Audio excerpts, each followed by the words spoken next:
ویریدو چې د خدای په کور کې امن هم نشته، په خپل کور کې مو ایم پی ایز یا د ایم این ایس دروازې راته هم د هغو نه دي معلومې. موږ د هغو د کارکردګۍ نه د هغې نه بالکل مطمئنه نه یو. یو وخت مخکې چې دا کوم مقام چې دا د کوکړئ علاقه ده، زه د ویليج کوکړئ جنرال کونسلر هم یم جي، ورسره د ګوجر قام مشر هم یم جي. د دې دپاره راجمع شوي جي چې یو هفته مخکې جمات کې زموږ په دې یو ملګري باروز نومې دی، په ده باندې ډزې شوي وي جي، او د جمات په دروازه کې په ده شپږ اتۀ ډزې شوي وي، دی خدای بال بال بچ کړی و جي. بیا موږ خالد صاحب طارق صاحب دلی لکه څنګه چې ما په خپل مخکې سپیچ کې ووایي جي، خو نه بهرحال په لنډو الفاظو کې دا وایم چې بیا موږ پولیس افسران هم راغلي وو، هغو انکوایري اوس هم روانه ده په دې کې جي. وایي چې 3 ورځې ټایم یې راکړی و جي، په 3 ورځې چونکې هم پوره شوي.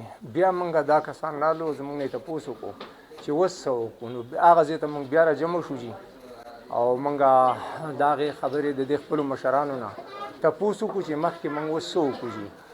2 موټر سوار لکه په موټرسایکل سواره وه، راله ډزه جمات په دروازه کې سړي باندې فایر وکړو جي.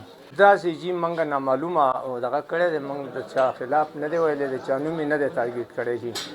خو په دې علاقه کې جي زموږ د دوی خو د ځمکو تنازعات شروع دي، د 60-70 سال نه را روان دي په دې علاقه کې جي، او موږ نامعلومو کسانو خلاف رپورټ درج کړی دی جي. دا عیسائی تڼدار چې دی د دې چوکۍ جي، عطاالرحیم صاحب ډېر یو ینګ هلک دی، ډېر نر کس دی، هغه په دې کې خو خپله دغه کوي جي، انکوایري کوي جي، کیمرې چیک کړي، او یو ځای بل ځای کوم ځای موږ ښه یو که نه جي.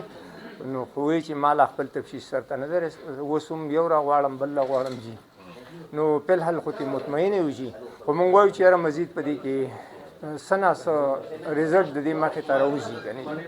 نو سر بیا به خامخا جي روډونو ته په راوتو باندې موږ بیا مجبوره کېږو جي، او بیا به راوځو جي، او اوازونه به پورته کوو جي، د حکومت خلاف به هم دغه کوو چې یاره جي دا ولې زموږ دا دغه پیدا نه چې موټر سوار راغی او ډزې وکړې، سړی وویشته لاړو جي.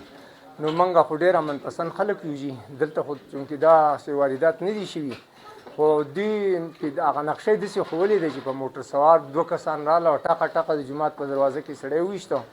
نو هغه طرف ته هم زموږ لکه ویریدو جي چې د خدای په کور کې امن هم نشته، په خپل کور کې امن نشته جي. نو که موږ په دې باندې خاموشه شو، نو دا به موږ د ټول قام سره بدنیتي کوو که نه جي. نه جي موږ ته د هغو ایم پی ایز یا د ایم این ایس دروازې راته هم د هغو نه دي معلومې، یا نه راته پته شته. اوس هم که ته زما نه تپوس وکړې، نو موږ د هغو د کارکردګۍ نه د هغې نه بالکل مطمئنه نه یو جي.